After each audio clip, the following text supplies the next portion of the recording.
추석 명절을 맞이해서 가족과 다음 세대를 향한 간절한 소망이라고 하는 제목으로 말씀을 나누고자 합니다.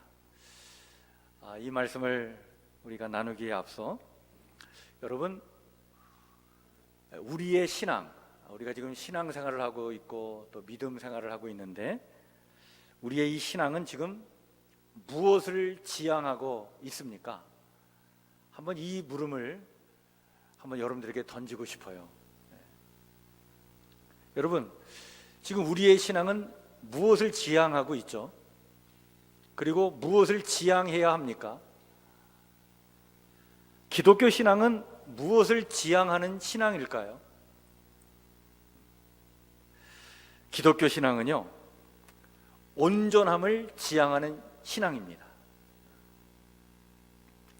인격의 온전함, 우리의 내면의 온전함, 우리의 영혼의 온전함을 지향하는 신앙이 기독교 신앙입니다. 예수님께서 마태복음 5장 48절에 이렇게 말씀하셨죠. 하늘에 계신 너희 아버지의 온전하신 같이 너희도 온전하라.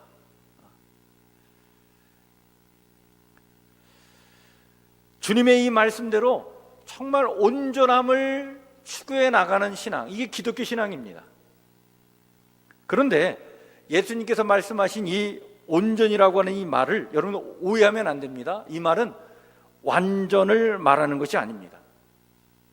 도덕적으로 완벽한 인간이 되라고 하는 말씀이 아니에요. 흠 하나, 결점 하나 없는 인간이 되라고 하는 말씀이 아닙니다. 이것은 인간을 창조하셨을 때에 하나님께서 의도하신 대로 그 인격의 상태를 충만히 이루어 나가라고 하는 의미에서의 온전입니다. 하나님은 인간을 창조하실 때에 그 코에 생기를 불어넣어 주셔서 인간을 하나님과 호흡하는 영적인 존재가 되게 해주셨습니다. 하나님과 함께 호흡하여 하나님의 생기가 늘 그 안에 살아있는 존재가 되는 것, 여러분 이것이 성경이 얘기하는 온전함이에요. 그래서 하나님의 부어주시는 그 생명, 그 생기가 내 안에 있는 상태, 이게 온전함이고, 그러한 상태를 우리가 충만히 이루어 나가 인격과 우리의 내면과 우리의 영혼이 온전케 되도록 그것을 지향해 나가는 신앙, 이게 기독교 신앙인 것이죠. 우물을 비유로 들면 더 좋을 것 같습니다. 여러분, 우물의 온전함은 우물 안에 물이 있을 때 그게 우물의 온전함이죠. 우물 안에 생명수가 있을 때 그게 우물이 우물다워지는 거죠. 아니겠습니까? 말라있지 않은 우물의 상태, 그것이 우물의 온전성입니다.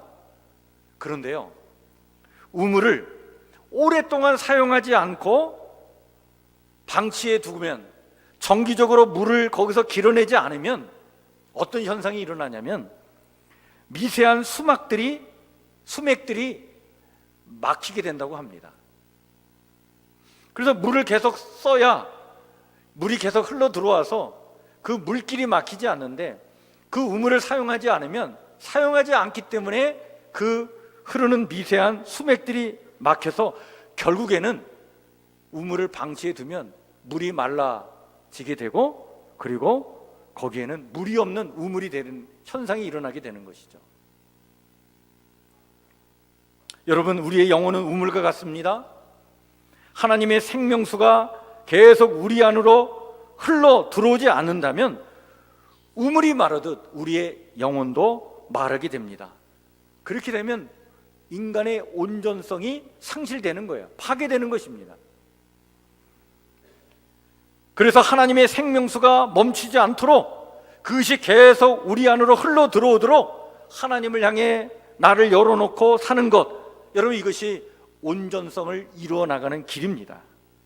우리가 예배를 드리고 기도를 하고 하나님의 말씀을 묵상하고 자아를 성찰하면서 반성도 하고, 또 어느 때는 자연을 벗삼아 묵상도 하고 사람들과 인격적인 관계를 맺으면서 대화를 하면서 나의 잘못된 의식을 깨우쳐 나가고, 그리고 그 인간적인 관계를 통해서 우리가 섬김과 나눔의 삶을 살아가고, 또 진실을 추구하여 잘못된 미몽에 갇혀있는 무의식에서 벗어나고, 내 안에 하나님께서 부여해 주신 그 탁월성과 그 개성이 막힘이 없이 드러나도록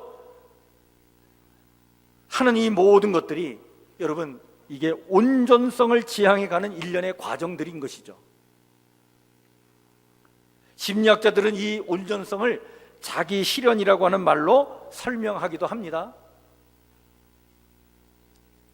악이라고 하는 것은 그런 의미에서 보면, 여러분, 악이 뭡니까? 악은 이렇게 자기를 실현하고 온전성을 이루지 못하도록 인간을 하나님의 그 생명으로부터 분리시키는 그 모든 것이 바로 악인 것입니다. 악은 분리입니다. 악은 하나님으로부터의 분리입니다. 생명으로부터의 분리입니다. 우리의 내면에서 하나님의 생명이 흘러나오지 못하도록 그것을 막아 생명의 근원 되시는 하나님으로부터 우리를 분리시키는 것, 그것이 악인 것이죠. 악은 단절입니다. 하나님의 생명과 단절되어 온전성이 파괴되도록 살아가는 것, 이것이 악인 것입니다. 이런 하나님의 생명과 단절되면, 온전성이 파괴되면 결국에는 인간은요, 자기 탐욕적이고 자기 중심적이고 이기적인 존재로만 살아가려고 합니다.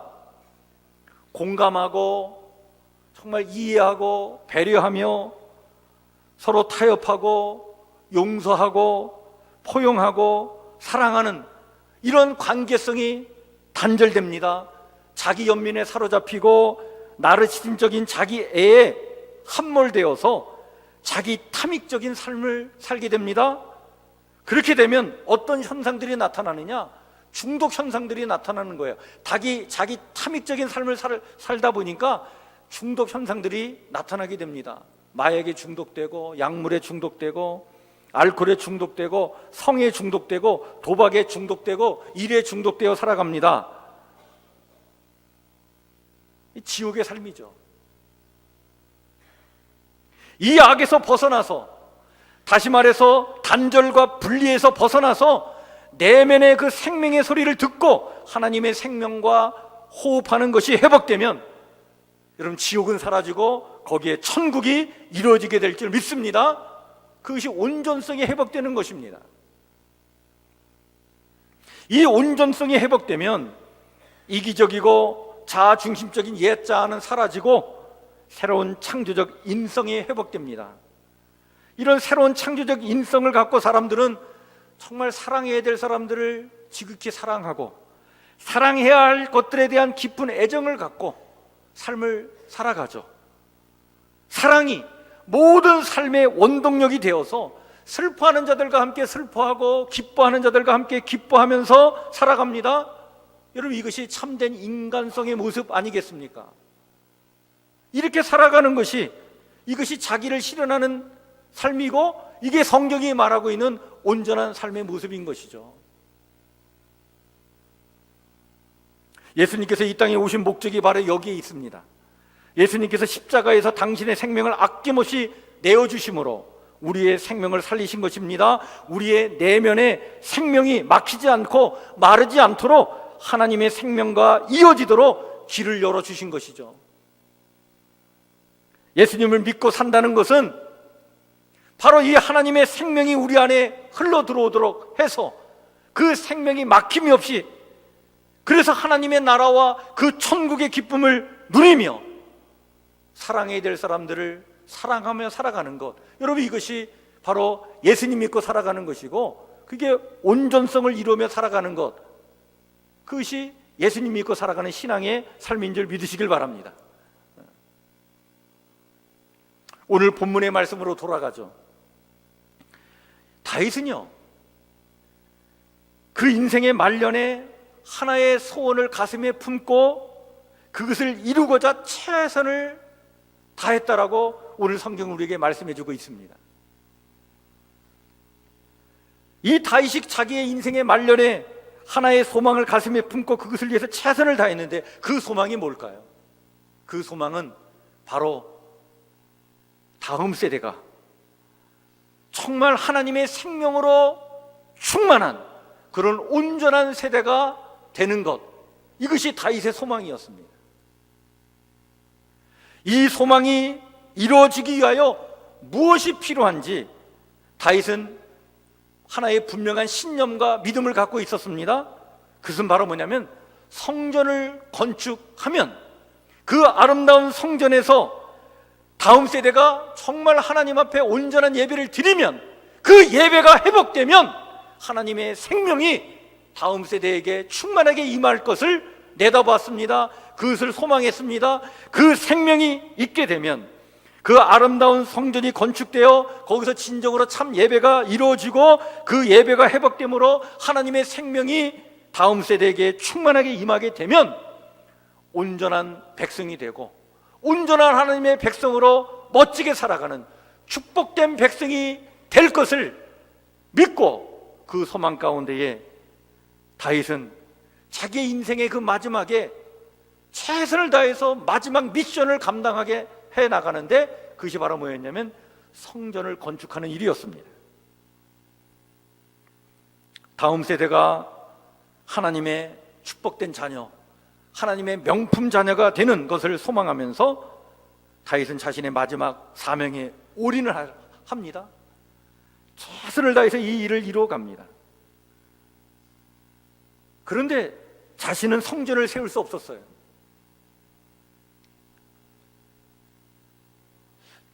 자기 자신이 성전을 세우고 싶었는데 하나님께서 그것을 거부하셨습니다. 하나님이 그것을 허락하지 않으셨어요. 오늘 우리가 역대상 22장 말씀 2절부터 5절 말씀을 읽었는데 여러분 8절부터 10절에 보면 하나님께서 다윗에게 이렇게 말씀하시는 장면이 나옵니다. 이렇게 하나님께서 다윗에게 말씀해 주시죠. 너는 피를 심히 많이 흘렸고 크게 전쟁하였느니라. 내가 내 앞에서 땅에 피를 많이 흘렸은즉 내 이름을 위하여 성전을 건축하지 못하리라. 그러나 보라, 내 아들 솔로몬은 온선한 사람이라. 내가 그로 주변 모든 대적에게서 평온을 얻게 하리라. 그가 내 이름을 위하여 성전을 건축할지라. 그는 내 아들이 되고 나는 그의 아버지가 되어 그 나라 왕위를 이스라엘 위에 굳게 세워 영원까지 이르게 하리라. 무슨 말씀입니까? 다윗은 자기의 손으로 성전을 짓고 싶었는데 하나님께서 이렇게 말씀하신 거예요. 너는 전쟁을 너무 많이 했다. 너는 너의 손으로 피를 많이 묻혔다. 그 피 묻은 손으로는 성전을 건축할 수가 없다. 너의 아들 세대, 그 솔로몬 세대에 평온한 그 시기에, 평화가 임한 그 시기에 그 온선한 아들을 통해 성전을 세우게 하겠다. 이렇게 말씀을 주시죠. 이 말씀을 받고 난 다음에 여러분 다윗이 성전 건축하는 일을 포기했을까요? 그렇지 않았습니다. 다윗은 자신의 손으로는 지을 수 없었지만 그러나 성전을 향한 자기 자신의 그 소망과 열정을 내려놓지는 않았어요.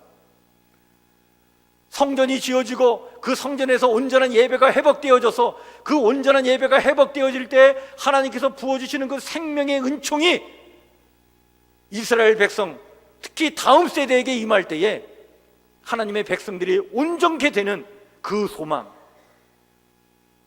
그것을 내려놓을 수가 없었습니다. 그래서 다윗은 자기의 손으로는 짓지 못한다 할지라도 다음 세대가 정말 아름다운 성전을 짓고 온전한 예배를 드릴 수 있도록 모든 준비를 다 갖춰놓는 일을 합니다. 그것을 위해서 자기의 마지막 삶을 바치죠. 그래서 성전 건축에 필요한 모든 것들을 다 준비해 놓습니다. 돌과 나무와 철과 놋과 금과 은과 이러한 모든 재료들을 다 준비할 뿐만 아니라 성전을 건축하기 위한 설계도까지 다 준비합니다. 그 성전에서 하나님 앞에 정말 아름다운 예배를 드리기 위해서 성전 예배의 모든 기초를 다 만들어놔요. 조직과 체계와 그리고 예배 형식과 이런 것들을 다 만들어 놓습니다. 오늘 우리가 읽은 본문의 말씀, 여러분 역대상 22장 2절부터 5절 말씀을 읽었는데 여기에 보면 이 성전을 지을 재료를 다윗이 준비했다라고 하는데 오늘 3절부터 여러분 4절 말씀을 한번 천천히 다시 한번 살펴보시길 바랍니다. 여기에 이 말씀이 강조되어 있는 것을 봐요. 다윗이 또 문짝 못과 거물 못에 쓸 철을 어떻게 준비했다고요? 많이 준비하고 또 무게를 달 수 없을 만큼 힘이 많은 놋을 준비하고 또 백향목을 무수히 준비하였으니 이렇게 많이 또 셀 수 없을 만큼 무수히 준비했다라고 오늘 본문 말씀은 우리에게 강조하고 있습니다. 다윗이 이 일을 위해서 얼마나 최선을 다했는가를 우리에게 이야기해주고 있는 거죠. 자, 모든 준비를 다 갖춰놓고 난 다음에 다윗은 자기 아들 솔로몬에게 이렇게 부탁을 하고 격려를 하면서 미션을 줍니다. 그 말씀이 오늘 우리가 읽지는 않았지만 오늘 22장 14절부터 16절에 나와 있는 말씀이에요. 한번 보시길 바랍니다. 내가 환난 중에 여호와의 성전을 위하여 금 10만 달란트와 은 100만 달란트와 놋과 철을 그 무게를 달 수 없을 만큼 심히 많이 준비하였고 또 제목과 돌을 준비하였으나 너는 더할 것이며 또 장인이 내게 많이 있나니 곧 석수와 목수와 온갖 일에 익숙한 모든 사람이니라. 금과 은과 놋과 철이 무수하니 너는 일어나 일하라. 여호와께서 너와 함께 계실지로라. 성전 건축과 예배 회복, 그리고 하나님의 생명으로 충만한 다음 세대, 하나님의 명품 자녀로 살아갈 다음 세대에 대한 이 소망이 다윗에게 얼마나 컸는지를 알 수 있는 말씀입니다. 이 말씀은 바벨론에서 70년 동안 포로 생활을 하고 이제 포로에서 귀환한 백성들이 예루살렘 땅에 와서 엄청난 시련과 역경을 겪게 되었는데 이들에게 주는 도전의 말씀이 되는 그 말씀이 오늘 또한 이 역대상 22장 말씀이기도 합니다. 바벨론에서 포로 생활을 마치고 돌아온 이들은요 70년 동안 방치된 예루살렘의 상황을 보니까 완전히 황무한 땅이 되어버린 것을 보았어요. 70년 동안 방치된 이 땅이 마치 물이 사라진 우물처럼 보였습니다. 절망의 상황이었어요. 모든 것이 다 무너진 상태였습니다. 이 무너진 것을 다시 세워나갈 때에 무엇을 가장 먼저 해야 하는지, 다음 세대를 위해서 우리가 가장 먼저 무엇을 해야 하는지 고민하게 되었습니다. 그때에 역사를 다시 기록하면서, 이때 기록된 역사가 역대상 하의 말씀인데 이 역사를 다시 기록하면서 이 문제에 대한 답을 찾게 되었습니다. 포로에서 귀환한 상황에서 이들에게 절박하게 필요한 것이 무엇일까? 우리가 가장 먼저 무엇을 해야 이 땅을 정말 새롭게 회복할 수 있을까? 가장 필요한 것이 바로 예배의 회복이라고 하는 사실을 깨닫게 된 것입니다. 다윗의 이야기를 통해 이것을 정말 깨닫게 된 거예요. 예배가 회복되면 하나님께서 주시는 그 생명의 은혜가 다시 충만하게 되고 하나님의 생명이 우리 안에 있는 한 아무리 이 땅이 황무지가 됐다 할지라도 희망은 있다는 것입니다. 미래가 있다는 것이죠. 그래서 그 예배 회복을 위해서 바벨론 포로 생활을 마치고 돌아온 사람들이 가장 먼저 한 일이 바로 뭐냐면 바로 성전을 건축하는 일이었습니다. 다윗의 마음을 가슴에 품고 이들이 성전을 건축하고자 했는데 이때 건축한 성전이 바로 수르바벨 지도자를 중심으로 해서 세워진 성전이기 때문에 이 성전을 가리켜서 수르바벨 성전이다 이렇게 얘기합니다. 오늘 이 말씀은 오늘 우리에게도 도전이 되는 말씀입니다. 여러분, 우리의 가족과 우리의 다음 세대를 위해서 우리의 간절한 소망은 무엇이 되어야 하나요? 여러분들의 가족과 여러분들의 자녀들을 위한 간절한 소망 무엇입니까?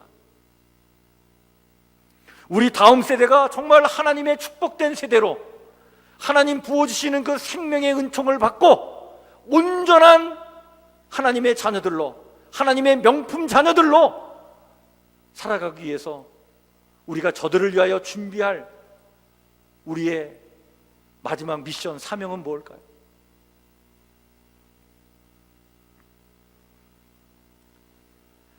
우리는 다음 세대의 영적 회복을 위해서 무엇을 준비하고 있고 무엇에 최선을 다하고 있습니까? 역사는 언제나 그랬듯이 오늘의 다음 세대도 여러분들 지금 위기에 놓여 있죠. 최근에 SNS를 통해서 야동을 유포하여 검거된 유포자 30% 정도가 초등학생이라고 하는 사실이 밝혀졌습니다. 이 사실이 믿겨집니까? 너무나 충격적인 사실이에요.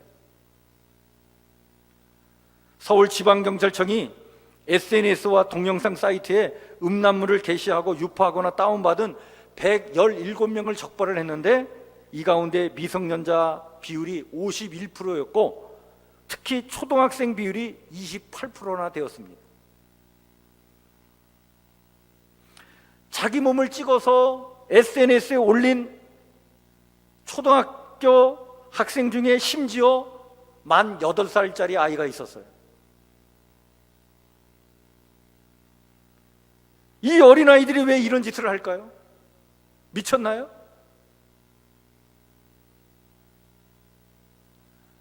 외롭고 인정받고 싶고 관심받고 싶어 하는데 가족과 부모로부터는 충분하게 그것을 공급받지 못하는 거예요. 근데 SNS에다 그런 것을 찍어서 올려놓으니까 사람들이 좋아요 뭐 이렇게 막 하니까 애들이 관심받고 인정받고 싶어서 그런 일을 한다는 거 아닙니까? 제가요 한 열흘 전에, 여러분들도 이 뉴스를 봤는지 모르겠어요, 독일 함부르크에서 어린이 70명이 집단 시위를 했다고 방송에 나오더라고요. 그래서 제가 아니 어린아이들이 무슨 시위를 해? 그래서 제가 관심 있게 그 뉴스를 봤어요. 그런데 이 어린아이들 한 70여 명이요 정말 엄마 아빠가 스마트폰에 빠져서 자신들과 놀아주지 않는다고 항의하기 위해서 애들이 길거리에 나왔더라고요. 그래가지고 휴대전화 좀 그만 봐요, 나랑 좀 놀아주세요, 이러한 피켓을 들고 행진을 하는 거예요. 엄마 아빠는 4시간 동안 스마트폰만 보면서 나랑 얘기는 한마디도 안 한다고 아이들이 막 불평을 하면서 길거리에 나온 거예요. 이 시위를 주도한 아이가 7살 먹은 에밀 루스티케라고 하는 아이인데, 여러분 이 7살 아이가 무슨 시위를 주도했겠습니까? 그런데 사실은 그 아이의 부모가 그 아이와 함께 이 시위를 계획 세워서 이걸 주도해 나갔는데요, 그렇게 된 이유가 있습니다. 이 에밀 루스티케라고 하는 이 7살 아이가요 휴대폰에서 손을 떼지 못하는 부모에게 이 아이가 불평을 하기 시작한 거예요. 좀 나 좀 봐주세요, 나에게 좀 관심 좀 가져주세요, 왜 스마트폰만 보는 거예요? 이 아이가 불평을 계속 늘어놓게 되자 그 불평을 들었던 이 부모가 충격을 받은 거예요. 그리고 깨우침을 받게 된 거예요. 야, 이거 심각한 일이다. 어느 순간에 집에만 오면 스마트폰만 보고 있는 자기 자신들을 발견하게 된 거예요. 아이를 보기보다는. 이 사태의 심각성을 깨달은 이 부모가 자신들도 반성할 겸, 그리고 이 심각성을 자각하고 정말 이 사회에 정말 이 심각성을 알리고자 자기 아들과 함께, 그리고 주변에 있는 아이들과 함께 70명의 무리들이 이렇게 지어가지고 이 시위를 하게 됐다라고 그렇게 보도를 하는 것을 봤습니다. 지금 출산율도 줄어들고 있죠. 지금 우리 다음 세대의 취약 아동들의 숫자도 지금 많이 줄어들고 있는 현상입니다. 그런데요, 여러분, 이렇게 출산율도 저하되고 인구도 지금 줄어들고 있는 판에 청소년의 강력범죄율은요 1년 새에 30%나 지금 증가하고 있습니다. 청소년 범죄자들의 강력범죄와 재범 발생 증가를 두고 근본 대책이 필요하다라고 하나같이 입을 모으고 있습니다. 여러분, 혹시 지난주 주일날 KBS에서 시민의회라고 하는 토론 프로그램이 진행됐는데 한번 보셨나요? 청소년 강력범죄에 대한 처벌을 강화시켜 나가야 된다라고 하는 그 문제를 가지고 찬반 토론이 벌어졌습니다.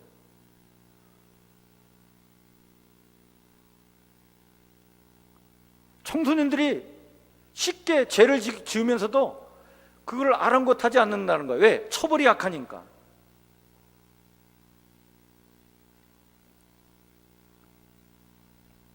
여러분, 지금 우리나라가 전체적으로 흡연 인구가 줄어들고 있습니다. 그런데 청소년 흡연 인구는 늘어나고 있습니다.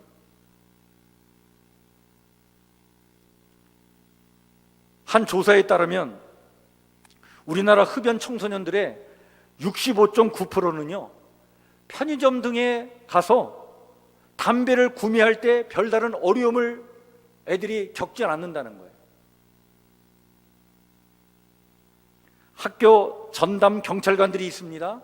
이 경찰관들은 학교 주변에 다니면서 그 범죄를 단속을 하는데, 범법 행위를 단속을 하는데, 특히 학교 주변에 청소년들, 흡연하는 청소년들을 단속을 합니다. 단속의 목적은 아이들에게 벌 주려고 하는 게 아니라 그 아이들이 도대체 그 담배를 어디서 샀는가, 그 아이들에게 담배를 쉽게 어느 가게, 어느 편의점에서 판매를 했는가, 그것을 적발하기 위해서 흡연 청소년들을 단속을 합니다.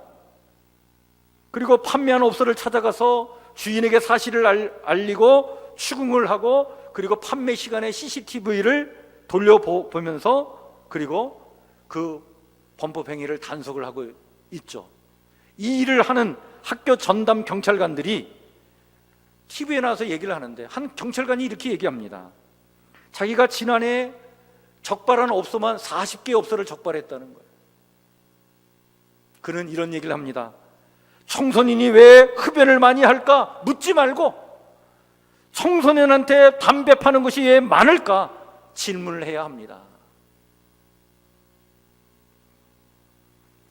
다음 세대의 위기는 사실 엄밀히 따지면 여러분, 오늘 우리 세대에 왜곡되고 뒤틀려진 우리의 정신과 영성의 문제가 아니겠습니까? 그렇다면 우리가 어떻게 살아야 할까요? 여러분, 우리는 정말 끊임없이 우리 안에 하나님의 생명이 충만히 회복되는 온전성을 지향해 나가야 합니다. 이것이 참다운 인간됨의 모습 아니겠습니까?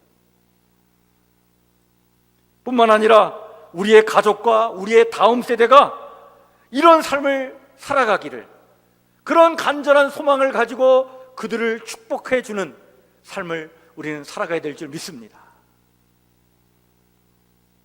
영이 살면 관계도 살아납니다.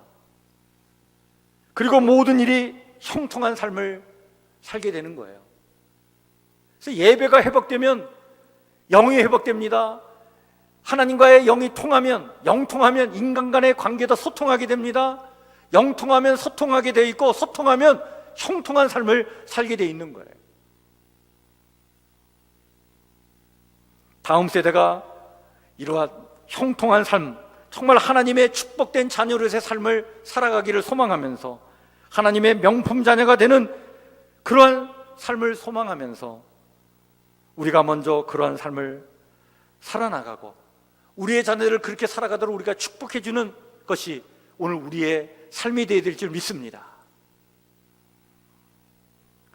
사랑하는 성도 여러분, 온전성을 지향해 가는 신앙의 여정을 끝까지 밟아가시기를 주의 이름으로 간절히 축원해 드립니다.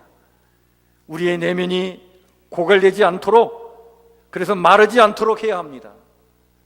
하나님의 생명이 내 안에 충만하도록 하나님을 향해 열린 심령으로 살아가야 합니다. 기도하시길 바랍니다. 하나님의 말씀으로 우리의 내면을 채워나가시길 바랍니다. 하나님의 말씀은 생명입니다. 그 생명을 먹고 그 생명과 호흡하며 살아가시길 바랍니다. 그리고 그 말씀을 늘 거울 삼아 내 내면을 살피고 정말 정직하게 내 안에 있는 그 거짓을 대면하시고 그것을 하나님 앞에 드러내면서 그것을 하나님의 은혜와 능력으로 해결해 나가도록 기도하시길 바랍니다. 그리고 정말 사랑해야 될 사람들과 소통하시길 바랍니다. 가족들과 대화를 많이 하시고 눈과 눈을 마주 보시고 사랑을 나누시고 여러분의 자녀들을 많이 축복해 주시길 바랍니다.